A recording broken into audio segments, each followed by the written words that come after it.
going? This is That Mexican with Essence of Zen Media, and today I'll be showing you guys how to make a Java GUI using the NetBeans IDE. So let's get started. So we're going to make a new project, just a simple Java application.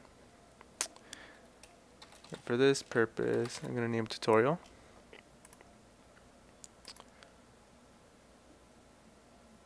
Alright, now that I have that, since I'm working on other projects, I'm going to set my main project to tutorial, so it's the one that runs by default. And now I'm going to add a new file, and I'm going to go to Swing GUI form. Then I want to select JFrame form.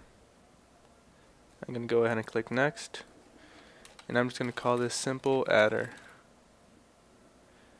I'm going to make sure that's in the same package as the other file. Wait for it. Okay, so now you get greeted with this little interface. Now if you head over to palette, if it's not already appearing for you, you can add separate objects on here.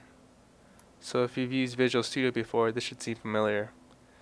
And then the properties window will show you everything you could edit from every control you add to the actual form. So I'm gonna add a couple text boxes right here for a little program I'm gonna make.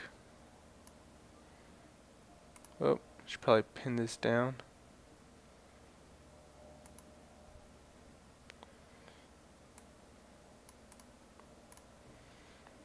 And of course, you're gonna need a label.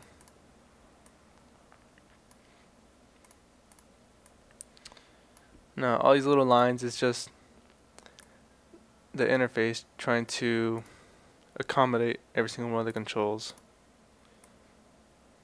There we go. That should be good. Yep. Alright. No, I don't want to have too much space. I just want to make it be enough for it. Okay. So now I'm going to give each one of these a variable name so it could be attached to the code. So under the properties little tab that comes up, go under code, and you have the option to change the default variable name for each control. So this one I'm just going to name txt num1, whoops, and just txt num2 for this one.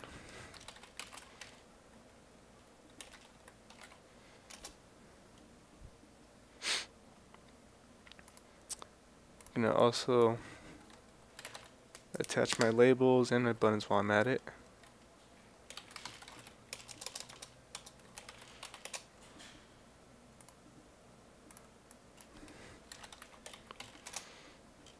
Alright.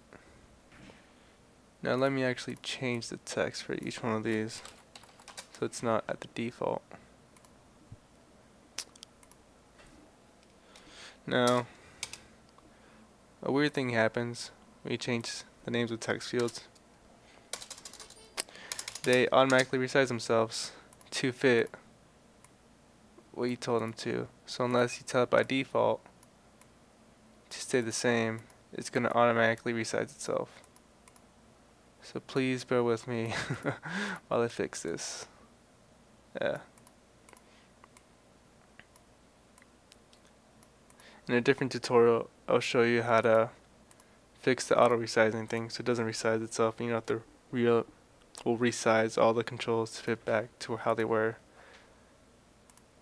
But I'm just going to show you guys how to do a basic little interface, and then I'll show you guys how to fine tune it later. Now, where did my label go? Well, anyway, if you want to see how your interface is coming about without actually running code, just click on this little icon with the eyeball, and you get a little non-working. Well, of course, it's going to be non-working because you haven't written code yet, but you can see how your actual form will come to be. Well, until I find the little label that I just lost. I'm going to change the title for the actual JFrame. Simple adder. That should be enough. And I also want to uncheck the resizable, so the user cannot resize the window to his or her will. Alright. Now to actually find that label that I just lost. Grr.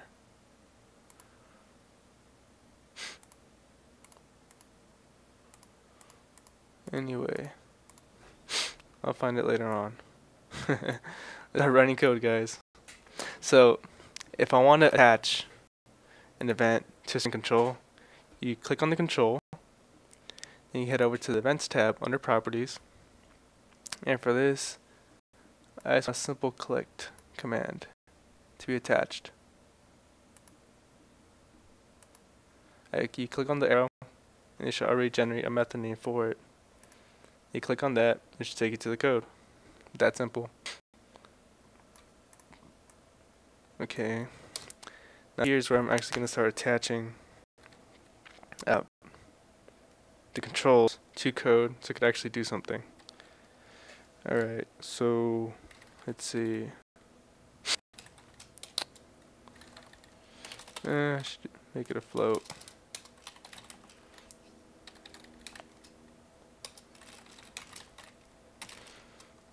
Alright, and here's where it comes into play.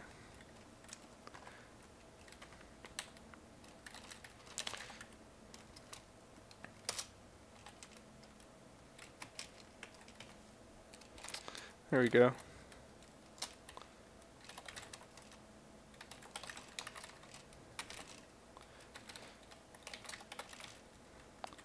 And just give it the name of the control,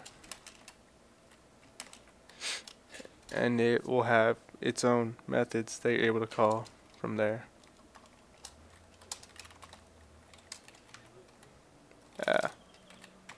Two.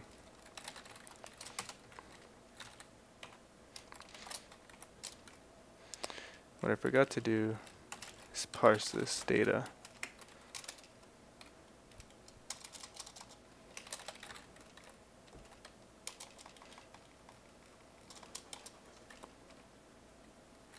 There we go.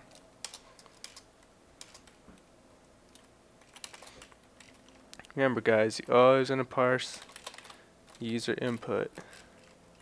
Bad things can happen if you don't parse the user input.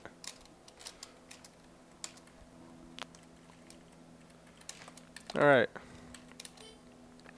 Now I just need a variable for the sum.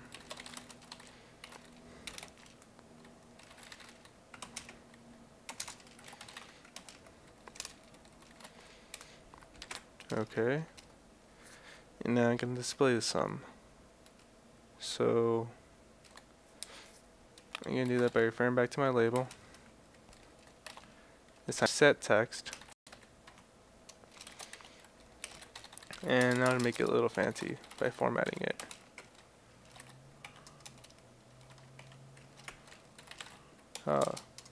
What that means.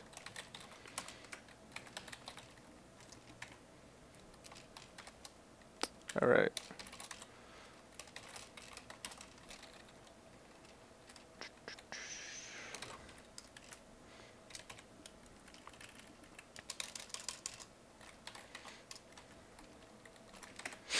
Alright. And that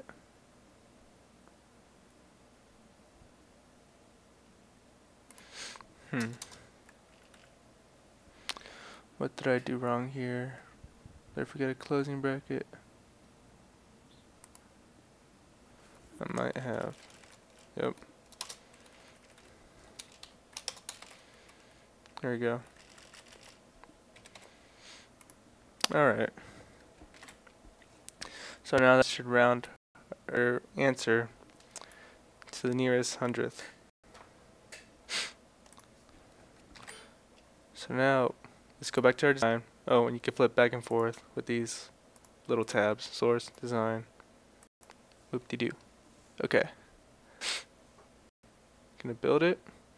And there's one more thing you need to know before you continue onward. You have to go into Run. Alright, so my main project tutorial, since I have multiple files here with main methods, and the one in this file, I need to tell the IDE which one to run when I hit the run command. So I'm going to go into project configuration, go to customize, make sure that my main class is set to simple adder, so the GUI gets run and not the tutorial.java file gets run. Now that that's set, you can actually run it and see it working.